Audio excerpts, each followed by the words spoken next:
अनेकांना उत्सुकता लागून राहिली की नेमकी उमेदवारी कधी जाहीर होणार, तुमच्यापर्यंत काय माहिती अधिकृत पोहोचली? नाही, खरं म्हटलं तर हे बरंचसं प्रलंबित झाले, मला मान्य आहे.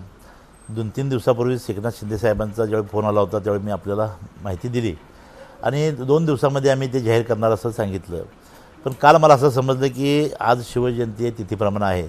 त्यामुळे शिवजयंतीच्या निमित्तानं आज एकनाथ शिंदे साहेब आमच्या उमेदवारीची घोषणा करणार आहेत असं मला अधिकृत सूत्राकडनं म्हणू शकत नाही, पण अनधिकृत सूत्राकडनं मला कळालं. खरं तर तुमच्या उमेदवारीबाबत किंवा एकूणच तुम्ही सगळे जे गेलं होतं 13 त्यांच्या उमेदवारीबाबत एक नकारात्मक सर्वे केला जातोय आणि हा भाजपकडूनच केला जातोय आणि कुरघोडी केली जाते, अशा पद्धतीची नाराजी आहे ती शिवसेनेच्या सगळ्या काही खासदारांनी उघडपणे व्यक्त केली की भाजपच्या तुमच्याबाबत पण तोच प्रकार झालाय वाटते? नाही, सर्वे कुणी केला ह्याच्यावर ते खरं म्हटलं तर मॅटर असते. भाजपच्या लोकांनी केला का मीडियाने केला का इंडिपेंडली कोणीतरी वेगळ्या एजन्सीने केला, मला अमृत नोनी आर्थो प्लस, ये एक प्रूवन फॉर्मूला है। इसमें मौजूद नोनी फल के गुण और आयुर्वेदिक जड़ी बूटियां शरीर को जरूरी पोषक तत्व देने के साथ साथ हड्डियों और जोड़ों के घिसने, उनमें होने वाले सूजन और दर्द को रोकने में मदद करता है। दर्द मुक्त जीवन के लिए अमृत नोनी ऑर्थो प्लस। माहिती नाही. आणि कुणाचा सर्वे कोणी वापरायचा हा सुद्धा उमेदवारी ठरवताना ठरवलं पाहिजे. खरं म्हटलं तर शिवसेनेच्या वतीनं ज्यावेळी आमच्या चर्चा झाल्या त्यावेळी एकनाथ शिंदे साहेबांनी माझ्या बाबतीत व्यक्तिगत मुश्रीफ साहेब होते, मुन्ना साहेब होते, ते 4 प्रकारचे सर्वे आम्ही केलेले आहेत आणि सगळे सर्वे पॉझिटिव्ह आहे असं सांगितलं होतं, म्हणजे अगदी त्यांच्या पोलीस खात्यात सुद्धा. त्यामुळे सर्वेच्या बाबतीत माझ्या बाबतीत काय तसं चुकीचं घडलं आहे असं मला वाटत नाही. आता माध्यमातून चर्चा जो होतात ते नेमकं कोण देतं आहे, मी मध्ये म्हटलं होतं तुम्हाला, त्याचा शोध मी नंतर घेईन, आज काय त्याचं उत्तर माझ्याकडे नाही. पण कुणीतरी मास्टर माइंड, कुणीतरी कुचक्या बिंदूचा माणूस यामध्ये कार्यरत आहे, एवढं बाकी 100% आहे. पण तुम्ही कुचक्या मेंदूचा व्यक्ती कोणतरी आहे उघडपणे सांगितलं, मात्र शिंदे सेनेचेच खासदार उघडपणे ती नाराजी व्यक्त केली की त्यांनी थेट भाजपच्या लोकांवर हे आरोप केले. नाही, मी भाजप कशासाठी म्हणू, कारण भारतीय जनता पक्ष हा युतीतला एक महत्त्वाचा घटक आहे. ती जागा मागायला ते उघड सत्य आहे. जागा मागत असताना साहजिक त्यांनी म्हटलं, अनेक वेळा सांगितलं की कोल्हापूरमध्ये 2 जागा आहेत, आम्हाला एका ठिकाणी पाहिजे, का आता आमची संघटना वाढलेली आहे, आम्ही दोन्हीपैकी एक जागा यांची त्यांची मागणीच आहे. त्यामुळे त्यांनी कुरघोडी करायचा प्रश्न आहे. भाजपचे नेते, शिवसेनेचे नेते बसूनच उमेदवार ठरवणार आहेत, त्यांना असल्या भानगडी करायची काय त्यांना गरज आहे असं मला वाटत नाही. पण हेच विश्वासात घेतलं जात नाही अशा पद्धतीचा आरोप आहे. कारण ठाकरेंना आम्ही सोडून याचसाठी आलो होतो की आम्हाला विश्वासात घेतलं जात नव्हतं आणि आता पुन्हा तेच होते. नाही, ज्यावेळी माध्यमातून चर्चा झाली त्यावेळी मी ज्यावेळी 8-10 दिवसापूर्वी मुंबईला गेलो त्यावेळी आम्ही सांगितलं, साहेब हे टी व्हीला येते, ते म्हणजे टी व्हीला येते ते खरं धरणार की मी सांगतो ना खरं धरणार. तर त्यांनी स्पष्टपणे आम्हाला सांगितलं होतं की तुमच्या 13 खासदारांना आम्ही उमेदवारी देणार आहोत, कुणाचंही इथं मागं नाव पडणार अशा पद्धतीचं काम होणार नाही. आणि माझ्या व्यक्तिगत बाबतीत बोलायचं झालं तर मला वारंवार सांगितलं गेलं, आता ते जाहीर व्हायची तारीख थोडी पुढे जायला ही गोष्ट खरी आहे, पण मला वाटते आज हे व्हायला पाहिजे.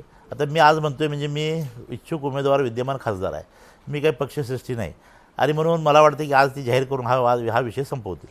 तुम्हाला एका बाजूला आश्वस्त केलं गेलेलं आहे की उमेदवारी तुम्हालाच मिळणार का, शिंदे सेनेच्या बऱ्याच खासदारांना असं आश्वस्त केलं गेलं आहे, मात्र दुसरीकडे भाजपच्या त्या स्थानिक पदाधिकाऱ्यांना तशा कोणत्याही सूचना अजूनही दिल्या गेलेल्या नाहीत, त्यामुळे हा सगळा संभ्रम वाढतो.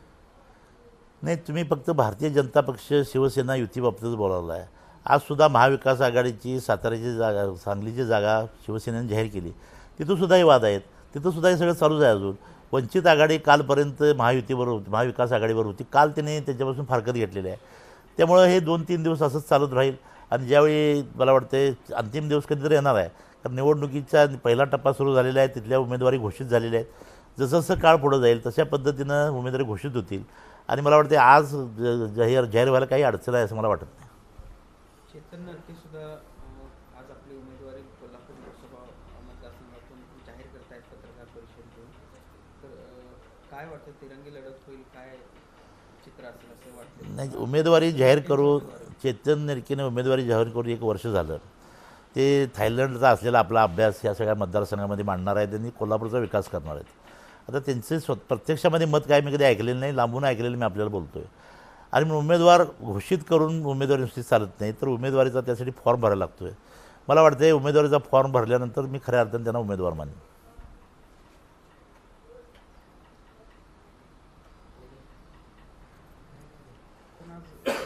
हां, कोल्हापूरमधूनच लढायचं होय. आता काल मी ऐकलं होतं परत तिकडचं. वंचितचं सुद्धा वंचितनं पाठिंबा जरी दिला हां तो एक फॅक्टर राहणार. नाही वंचितचा पाठिंबा शिवकुमारांनी दिला असला पण कोण ना कोणतरी उभारणार. चेतन नरके उभारतात. अजून मी बाजीराव खाडेचं पण नाव ऐकलं माझी काही भेट नाही त्यांची. मत विभागणीचा फटका कोणाला केला असं वाटतं? नाही आता चेतन नरके कोणाची मतं घेणार आहेत मला माहिती नाही. कारण ते आत्ताच तर महाविकास आघाडीकडे उमेदवारी मागत होते, शिवसेनेकडे उमेदवारी मागत होते. त्यामुळे त्यांना बसेल. आज मी बोलणं बरोबर नाही कारण चेतन नरके अजून उभारतील का नाही याबद्दल माझ्या मनात शंका आहे. कारण चेतन नरकेने बरेच दिवस इथं उमेदवार उभारणार पण बरेच मतदारसंघामध्ये दौरा केला. काल अचानक कळलं की ते हातकर्णी मतदारसंघातून उभारणार आहेत. त्यांचं एकदा ठरू द्या मग आपल्याला त्यावर बोलता येईल. नाही हातकर्ण्यासंदर्भात अजून ते कन्फ्युजन आहे. मग अजून कन्फ्युजन आहे पण मी उमेदवारी फॉर्म भरल्यावर त्यांच्याबद्दल बोलीन. हां घेतली. मुश्रीफ साहेबांची भेट घेतली त्यावेळी त्यांनी सांगितलं ज्या दिवशी मी भेट घेतली त्या दिवशीच माननीय मुख्यमंत्र्यांचा महोदयांचा फोन मला आला होता आणि त्यांनी सांगितलं उमेदवारीची घोषणा उद्या झाली की त्याच्या दुसऱ्या दिवशी आपण कोल्हापूरच्या राष्ट्रवादी कार्यकर्त्यांचा नगरसेवकांचा मेळावा घेऊया. त्यासाठी जिथं मिटिंग घ्यायची ती जागाही आम्ही फायनल केली. त्यांना कळवलं आणि त्यानंतर ते मुंबईला गेले आणि मुंबईला गेल्यानंतर राष्ट्रवादी काँग्रेसची कार्यकारिणीची मिटिंग झाली आणि त्यामध्ये असं ठरलं की 28 तारखेला राष्ट्रवादीच्या उमेदवारांची अंतिम नावं फायनल घोषणा होणार आहे. आणि म्हणून मुश्रीफ साहेबांनी मला फोन केला की 28 तारखेपर्यंत तिथं मुंबईतच थांबण्याचा आदेश अजित पवार साहेबांनी त्यांना दिलेला आहे. त्यामुळे 26-27 तारखेला जी मिटिंग आहे ती 29 तारखेला घेऊया असं सांगितलं. ती मिटिंग पुन्हा 29 तारखेला आहे आणि मला वाटतं आज उद्या घोषणा झाल्यानंतर त्या मिटिंगला काही अडचण नाही. त्याच पद्धतीनं मुन्ना माडिक साहेबांची भेट घेतली. त्यांनी सांगितलं ज्या दिवशी घोषित उमेदवारी होईल त्याच्या दुसऱ्या दिवशी भारतीय जनता पक्षाच्या शहर आणि ग्रामीण कार्यकर्त्यांनासुद्धा मी बोलवीन. त्या पद्धतीची आमची यंत्रणा आहे. भारतीय जनता पक्षाच्या तारबाई पार्कातल्या नागळा पार्कातल्या ऑफिसमध्ये ही मिटिंग घ्यायची आहे. त्या पद्धतीची त्यांनी पूर्ण तयारी करून ठेवलेली आहे. आता उमेदवारीची घोषणा व्हायची बाकी आहे त्यामुळे सगळं थांबलेलं आहे. भाजपनं आपल्या स्टार प्रचारकांची यादी जाहीर केलेली आहे. त्यामध्ये चंद्रकांतदादा पाटील, धनंजय महाडिक यांचं नाव आहे. महाराष्ट्रात विविध मतदारसंघात ते फिरणार आहे. शिंदेच्या वतीनं कोण स्टार प्रचारक आपल्या नाही आता आज यादी बघितली त्यामध्ये अनेक लोक आहेत. त्यामध्ये विशेषतः एकनाथ शिंदेसाहेब आहेत. शिवसेनेकडं संघटनेमध्ये काम करणारे अनेक मंडळी आहेत आणि विशेषतः या आमच्या विभागातले पालकमंत्री मुश्रीफ साहेब यांनी सुद्धा मला सांगितलं की आपल्याला हे मेळावे हे लवकर चालू करायचे आहेत कारण त्यांनासुद्धा स्टार प्रचारक राष्ट्रवादीचे म्हणून राज्यभर फिरायचं आहे. आता ते स्टार प्रचारक आहेत आणि ते माझ्या या प्रचार आघाडीचे ते प्रमुख असणार आहेत. त्यामुळं सगळे स्टारच माझ्याकडे येणार आहेत सगळे.